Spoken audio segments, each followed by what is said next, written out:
Bonjour, petite vidéo pour vous parler de la de la nage à contre-courant, pardon, que j'ai acheté pour mettre sur ma piscine. Donc c'est une piscine qui sera maçonnée et donc une nage à contre-courant qui est scellée.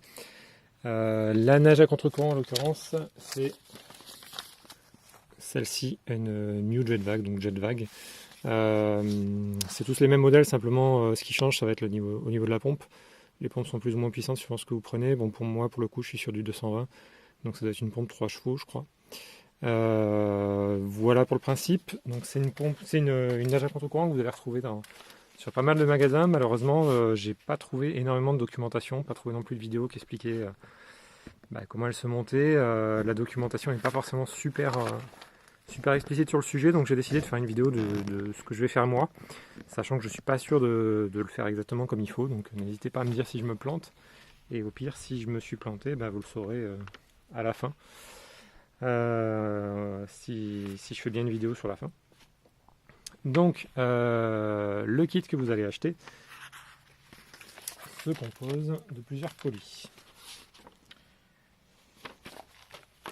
Le premier colis concerne les fameuses pièces à sceller. Donc, dans les pièces à sceller, vous allez retrouver cette chose-là. Donc, cette chose-là, c'est ce que vous avez là sous les yeux. C'est la partie qui va être du côté de la piscine, sur laquelle on va brancher le refoulement et l'aspiration. Sur cette partie sont scellés, alors je vais pas le mettre là, mais sont scellés du coup et sont collés les tuyaux qui vont passer derrière et qui vont servir à alimenter tout ce qui va être bouton. Je crois qu'il y a une aspiration d'air si je dis pas de bêtises aussi. Et puis du coup ensuite on va venir simplement brancher les deux tuyaux d'aspiration et de refoulement dessus qui vont relier la pompe qui est juste derrière. Par rapport à la pompe justement, je vais finir sur les pièces à sceller. Donc c'est principalement cette pièce là qui va être à sceller, sachant que derrière vous avez un espèce de, je sais pas comment on peut dire, une espèce de cerceau. Concrètement, ça se présente comme ça. En fait, vous avez cette partie-là qui va venir se mettre à l'intérieur.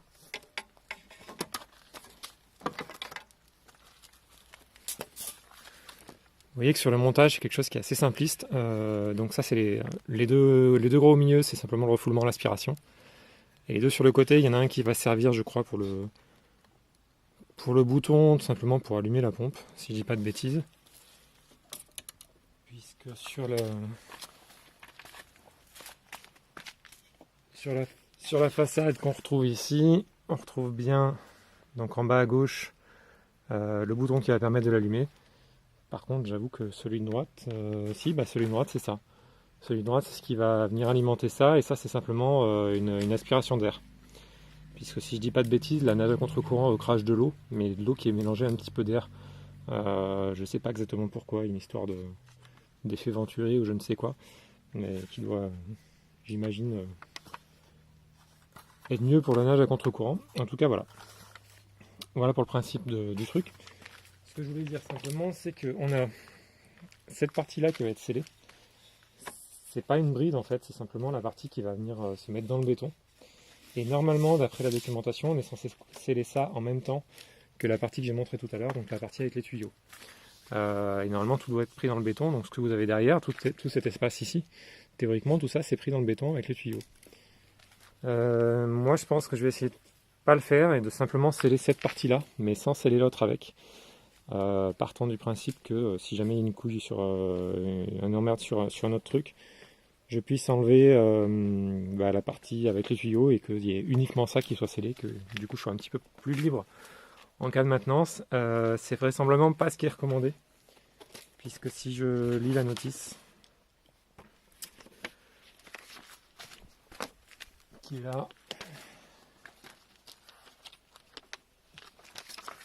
ce qu'on va nous dire sur la notice, c'est alors déjà d'une part qu'elle doit être positionnée donc avec le refoulement, qui est la partie du haut, à 25 cm de la surface de l'eau, donc entre 20 et 30 cm de la surface de l'eau.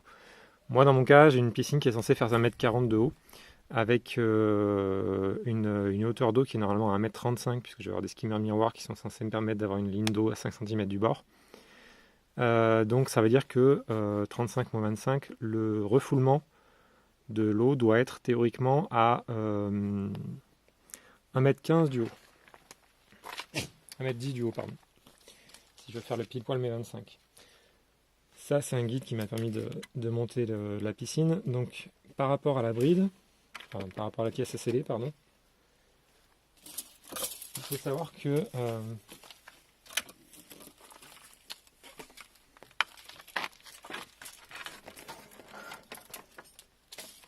le refoulement, qui est la partie du haut, se trouve à 10,5 du haut de la bride, enfin du haut de la pièce à sceller. Si je reprends le positionnement là-dessus, on va être à peu près à 10,5 en dessous ici. Donc c'est vraiment cette partie-là qui doit être à moins 25. Donc ça c'est un truc auquel il faudra faire gaffe sur votre montage. Dans mon cas, j'ai décidé de faire un petit local technique qui est derrière, qui est monté uniquement en ciment. Je me suis pris sur les dimensions que j'ai trouvées sur le local technique qui se vend, qui est en plastique, qui peut se vendre éventuellement avec ce modèle de pompe. Je me suis sans doute planté dans les côtes parce qu'il n'est pas assez bas. On voit assez facilement que la pompe qui est derrière, donc je l'ai amené simplement pour la démo, mais que la pompe qui est derrière, bah déjà rien que la partie ça doit être la partie aspiration, je crois. Enfin, j'en sais rien d'ailleurs. Cette partie-là est déjà beaucoup plus haute que la remontée ici, donc il faudra sans doute que je me mette des coudes pour redescendre au niveau. Donc pensez bien, si vous faites un local technique vous-même, à descendre assez bas et à faire votre local technique en prenant en compte le fait que la pompe elle-même est très haute. Enfin, est très haute. Il faut savoir que le refoulement, alors je ne sais pas si c'est le refoulement ou l'aspiration, mais en tout cas cette partie-là, c'est déjà à 30 de haut. Donc ça veut dire que si vous voulez vraiment pas avoir de coudes qui repartent vers le bas, il faut que vous soyez minimum 30 en dessous de votre pièce à sceller ici. Donc, par rapport au haut de votre piscine, ça va faire quand même quelque chose d'assez profond. J'ai été assez surpris quand j'ai reçu du volume que ça prend. C'est vrai qu'on a beau connaître les dimensions. C'est quand même assez surprenant de voir la pompe déjà qui est très grosse et très lourde. Et puis typiquement ce genre de pièce, c'est vrai que moi je m'attendais à... Je sais pas, j'ai même pas réfléchi là-dessus, mais je m'attendais pas à un truc aussi énorme. Il n'y a qu'à voir la taille que ça fait par rapport à une main. C'est quelque chose d'assez considérable, c'est très lourd. Tant mieux, hein, ça inspire la solidité de ce côté-là, il n'y a pas de souci. Mais c'est vrai que ça prend vachement de place, donc au début je me suis dit que le local technique allait être très grand et que j'aurais aucun souci avec pour tout placer. En fait, on se rend compte que malgré tout, quand on va avoir nos coudes, plus les refoulements, plus un autre coude pour redescendre, etc., finalement, je pense que la pompe va être bien au fond pour pouvoir prendre tous les coudes et arriver comme il faut. Donc pensez à prévoir un petit local technique relativement grand, sachant qu'après vous avez aussi la possibilité de mettre la pompe non pas dans un local technique enterré comme j'ai fait là, mais dans votre local technique de piscine. Donc simplement vous aurez beaucoup plus de tuyaux pour ramener le refoulement et l'aspiration de l'eau. Donc on perd forcément en puissance. Tout ça c'est expliqué dans la documentation. Plus vous allez être loin, plus il faudra prévoir des tuyaux assez gros. Donc moi je me suis dit que plus j'étais près de ma piscine, normalement moins j'aurais de pertes. Il faut savoir même que si jamais vous êtes assez loin, il y a possibilité d'avoir 2 aspirations, c'est-à-dire de remettre une aspiration en dessous, simplement pour avoir moins de pertes. Voilà pour le principe du montage. Donc ce que je vous disais, c'est que moi je ne vais pas tout sceller. Normalement, ce qui est demandé dans la notice,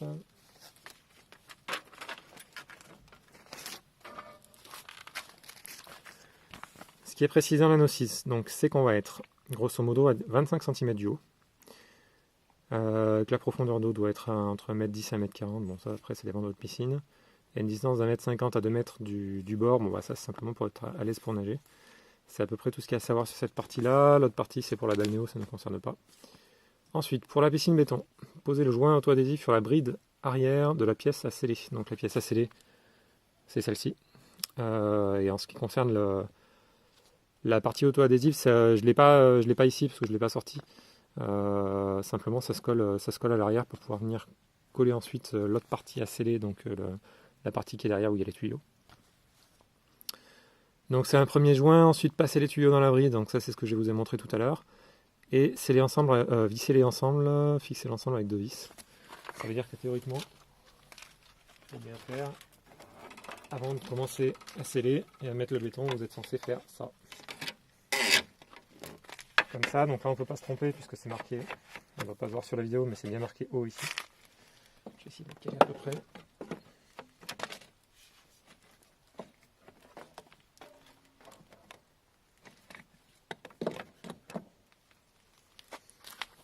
Voilà, donc théoriquement vous êtes censé venir mettre cette partie à sceller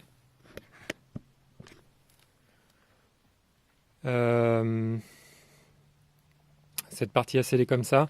Venir la visser avec deux vis, je sais pas exactement, ça doit être celle-ci et celle-ci, qui permettent venir la faire tenir sur la bride ici. Enfin, je sais pas si c'est ça qui s'appelle une bride, je pense pas, mais sur cette partie-là, en tout cas la partie qui va être vraiment prise dans le béton. Et comme je vous disais, moi j'ai décidé de pas le faire, donc théoriquement,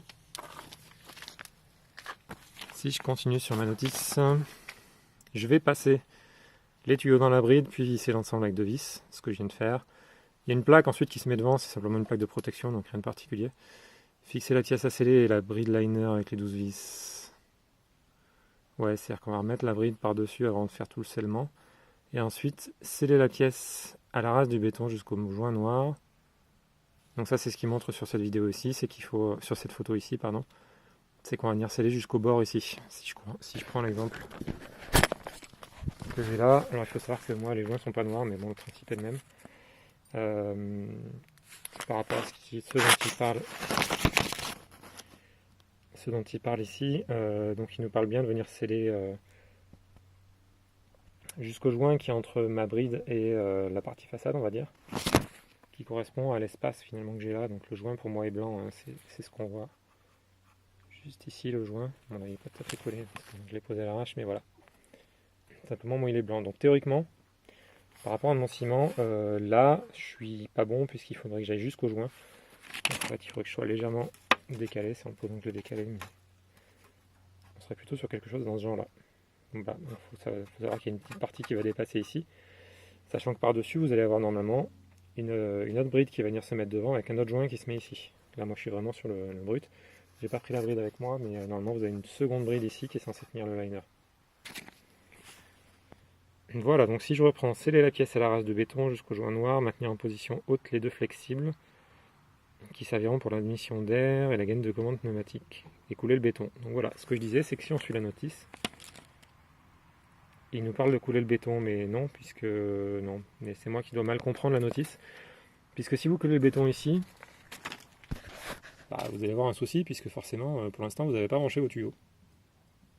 Du coup, j'ai un petit peu de mal à comprendre la notice, s'il suppose de couler le béton après avoir branché vos deux tuyaux, et donc de noyer toute cette partie-là, de noyer tout ça dans le béton, ou pas. J'ai un petit peu de mal à comprendre le concept. Ou est-ce qu'il parle de faire ce que je veux faire moi, c'est-à-dire simplement venir sceller cette partie-là, sceller simplement la bride qui est devant, ce qui fait que cette partie-là pourra encore s'enlever après. J'avoue que je comprends pas trop ce que veut dire la notice ici. Puisque si on nous demande de sceller le béton après avoir collé, et après avoir vissé cette partie-là avec les tuyaux, on va avoir comme un souci. Pour Piscine Cock, ça ne me concerne pas. Ensuite, qu'est-ce qu'on va me raconter? Ça, c'est toujours la Piscine Cock. Installation de la pompe à chaleur à fixer sur la paroi. Non, mais ça, c'est toujours pas pour moi. Les détails de la boîte de raccordement, donc tout ça, ça ne me concerne pas. Tout ça pour dire que la notice n'est pas super claire. Moi, en tout cas, ce que je vais faire, c'est que je vais simplement venir tenir ça, le cimenter le plus possible, pour que cette partie-là, je puisse la mettre et l'enlever comme je veux. Ce qui fait que de l'intérieur de mon local technique, ensuite, quand je serai dans mon local ici,